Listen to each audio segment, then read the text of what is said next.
This channel does not promote any violent, harmful, or illegal activities. All content provided by this channel is meant for an educational purpose only. ভাঙরের জন্য অনেক কিছু করতে চাই। শওকতকে vote দিন, ভাঙরবাসী যা চাইবেন তাই করে দেব। শওকত মোল্লা সমর্থনে ভোট প্রচারে গিয়ে এভাবেই দাবি করলেন মমতা বন্দ্যোপাধ্যায়। এরই পাশাপাশি শওকতকে খুন করা হতে পারে বলেও চাঞ্চল্যকর দাবি করলেন তৃণমূল সুপ্রিমো। আমার কলকাতার সামনে ওকে দাঁড় করিয়েছে এই কারণে, কারণ আমি ভাঙরের জন্য অনেক কিছু করতে চাই। শওকতকে ভোট দিন, ভাঙরবাসী যা চাইবেন তাই করব।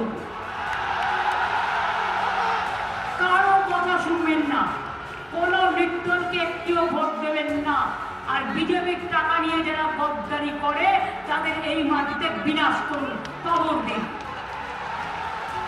ওকে আমি খুব ভালোবাসি, ওকে খুন করতে চায় ওরা, ওর সিকিউরিটি তুলে নিতে চায় বিজেপিকে বলে। আমি সব খবর রাখি, যদি কোনো রকম সিকিউরিটি তুলে নিয়ে ওর প্রতি কোনো হামলা হয় তাহলে কিন্তু আমি ছেড়ে কথা বলবো না, প্রশাসনকে জানিয়ে রাখলাম। বিজেপির নিজের হিম্মত নেই, আমাকে লড়তে পারে না, ওরা শওকত মোল্লার সাথে ঝগড়া করে মরছে। আর ওই নেতাগুলো বহিরাগতদের সাথে হাত মিলিয়েছে, আমাকে লড়বার ক্ষমতা নেই, ওরা শওকতকে লড়াই করছে। আমি যদি বাহাত হই, শওকত আমার ডান হাত, এটা মাথায় রাখবেন। এদের ওপর কোনো অত্যাচার আসলে আমি ছাড়বো না। বিজেপির নেতারা 20টা করে গাড়ি সেন্ট্রাল ফোর্স, 30টা করে গাড়ি নিয়ে আর পুলিশ নিয়ে দিল্লির ঘুরে বেড়াবে, আর শওকতদের সিকিউরিটি কেড়ে নেওয়া হবে। কারণ BJP vanish washing commission order দেবে। মনে রাখবেন, মানুষের জীবন নিয়ে খেলবেন না, মানুষের নিরাপত্তা নিয়ে খেলবেন না। আমার সিকিউরিটি তুলে নিন, যদি সেরকম হয় আমি আমার সিকিউরিটি তুলে নিয়ে আমি শওকতকে দিয়ে দেবো, দেখি আপনারা কি করতে পারেন। আমার সিকিউরিটির দরকার নেই, আমি এসব গুন্ডা টুন্ডাকে ভয় পাই না। আর আমাকে বোম মেরেও কিছু করা যাবে না, আর বন্দুক মেরেও কিছু করা যাবে না। জন্মেছি একদিন, মৃত্যু একদিন হবে। বাট বিজেপিকে আমি দেখে ছাড়বো, এদের আমি ছাড়বো না।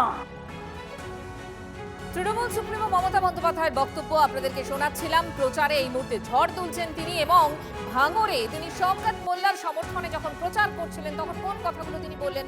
তিনি প্রথমে বললেন যে শওকত মোল্লার প্রাণহানির আশঙ্কা রয়েছে, এ কথা বললেন তিনি। শওকত মোল্লাকে ভোট দেওয়ার কথা বললেন তিনি, এবং তিনি নিজেরও যে প্রাণহানি হতে পারে সেই আশঙ্কাও করলেন, এবং বিজেপিকে তুলোধনা করলেন তৃণমূল সুপ্রিমো।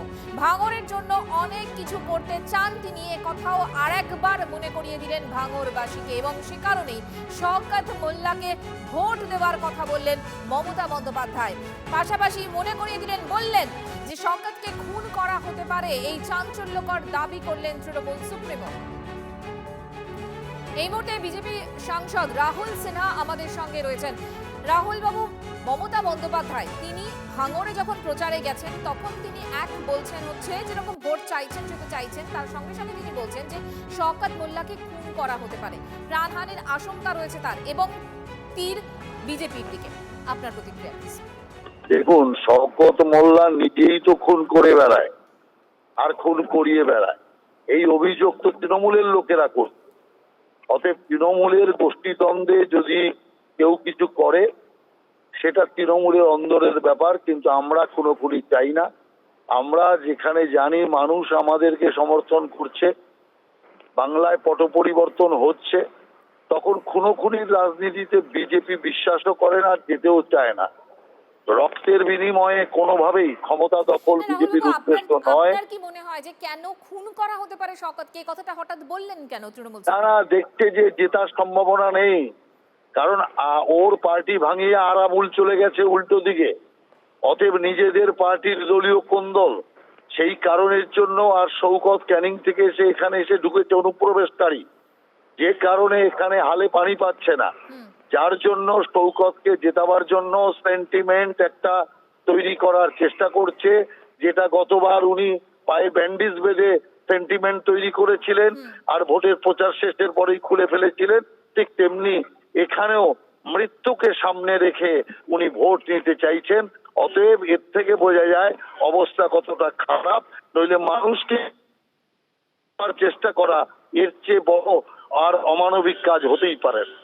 রাহুল বাবু, ধন্যবাদ আপনাকে। বিজেপি সাংসদ রাহুল সেনার সঙ্গে কথা বলছিলাম এবং রাহুল বাবু যেটা বললেন যে এই ভাঙরে এই মুহূর্তে দাঁড়িয়ে গোষ্ঠী কোন্দল রয়েছে তৃণমূল কংগ্রেসের, তার কারণ ক্যানিং পূর্ব থেকে ভাঙরে প্রার্থী করা হয়েছে শওকত মোল্লাকে এবং এর পাশাপাশি আরাবুল ইসলামকে আমরা দেখেছি তিনি আইএসএফ জয়েন করেছেন এবং এই যে একটা কোন্দল, সেই কোন্দলের কারণেই প্রাণহানির মতো কথা বলছেন মমতা বন্দ্যোপাধ্যায়, সেই আশঙ্কাই করেছেন তিনি। রাহুল সিনহার এমনটাই বক্তব্য। ঠিক যে কথাটা বলছিলাম এবং একটু আগে রাহুল সিনহাও বলছিলেন যে ক্যানিং পূর্ব থেকে নিয়ে আসা হয়েছে শওকত মোল্লাকে, অর্থাৎ তিনি অনুপ্রবেশকারী, কোট আনকোট তার বক্তব্য ভাঙরে। আর এই ভাঙরে তাই তৃণমূল প্রার্থীকে জেতাতে কিন্তু এক প্রকার মরিয়া মমতা বন্দ্যোপাধ্যায়। শওকতকে জেতান, যা চাইবেন তাই করে দেব, ভাঙরবাসীর জন্য অনেক কিছু করতে চাই, এই কথাগুলো আরও একবার 26-এর নির্বাচনের আগে দাঁড়িয়ে বললেন তৃণমূল সুপ্রিমো। আমি ইচ্ছা করে ক্যানিং থেকে শওকতকে নিয়ে এসেছি। শওকতই আমায় বলেছিল 8টা থানা বানাতে, আমি এখানে 8টা থানা বানিয়ে দিয়েছি কলকাতা পুলিশের আন্ডারে। ওই আমাকে বলছিল দিদি মেডিকেল কলেজ হাসপাতালটা শুরু হয়নি। আমি বললাম ওরে, যাকে টেন্ডার দেওয়া হয়েছে সে করেনি, এখন ইসলামিয়া হসপিটাল প্রস্তাব পাঠিয়েছে, ওটা আমরা করে দেবো। এবং বানতলা থেকে শুরু করে টোটাল ভাঙর পর্যন্ত শুরু করে, মনে রাখবেন ক্যানিং স্টেডিয়াম থেকে শুরু করে বাদবাকি যা আপনাদের দরকার আমি করে দেবো, কিন্তু কথা দিতে হবে শওকতকে আপনারা ভাঙরে জেতাবেন। আর ক্যানিং পূর্বেও আমার প্রার্থী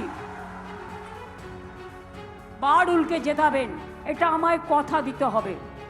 আরও 2 লক্ষ ছেলেমেয়ের চাকরি কিন্তু হবে, লেদার হবে, সব প্রস্তুত হচ্ছে এবং আপনাদের এখানে অনেক ইন্ডাস্ট্রি গড়ে উঠবে।